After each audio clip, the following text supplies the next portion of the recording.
hold the bat. Finally, through the defences. লর্ডসে শুরু লর্ডসেই শেষ। সবকিছু ঠিক থেকে থাকলে 21 বছর আগে যেই লর্ডসে টেস্ট অভিষেক হয়েছিল জেমস অ্যান্ডারসনের, এ মাসে সেই ক্রিকেট তীর্থেই ইংল্যান্ডের হয়ে ক্যারিয়ারের শেষ ম্যাচটি খেলবেন ইংলিশ এই পেসার।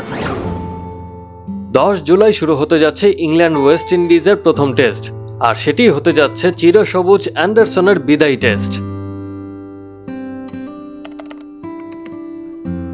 তবে ইংল্যান্ড দলের সঙ্গে এখনই বিচ্ছেদ হচ্ছে না জেমস অ্যান্ডারসনের। 41 বছর বয়সী বোলার ভিন্ন ভূমিকায় থেকে যাচ্ছেন দলের সঙ্গে। অবসরের পর থেকে ইংল্যান্ডের ফাস্ট বোলারদের মেন্টর বা পরামর্শকের ভূমিকা পালন করবেন জেমস অ্যান্ডারসন। ইংল্যান্ড ক্রিকেট দলের ম্যানেজিং ডিরেক্টর রব কি এটি জানিয়েছেন। কি সাংবাদিকদের এই বিষয়ে বলেন, লর্ডস টেস্টের পরেও জিমি আমাদের দলের সঙ্গে থেকে যাবে। সে মেন্টর বা পরামর্শক হিসেবে দলকে সাহায্য করবে। ইংলিশ ক্রিকেটকে তার অনেক কিছুই দেওয়ার আছে, আমরা সেই সম্ভাবনার মৃত্যু চাই না।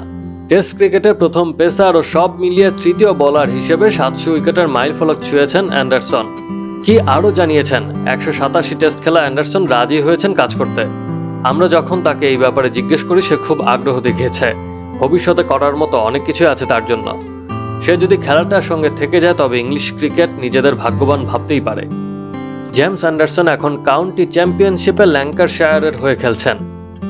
টেস্ট ক্রিকেট ছাড়লেও তিনি প্রথম শ্রেণীর ক্রিকেটও ছেড়ে দিবেন কিনা তা নিয়ে অবশ্য ধোঁয়াশা আছে। কি জানিয়েছেন, লর্ডস টেস্টের পরেই এই বিষয়ে সিদ্ধান্ত নিতে পারেন অ্যান্ডারসন। সে ল্যাঙ্কাশায়ারের হয়ে খেলবে কি খেলবে না সে বিষয়ে লর্ডস টেস্টের পরেই সিদ্ধান্ত নেবে। ওয়েস্ট ইন্ডিজের বিপক্ষে 3 ম্যাচের টেস্ট সিরিজ খেলবে ইংল্যান্ড। Action sports.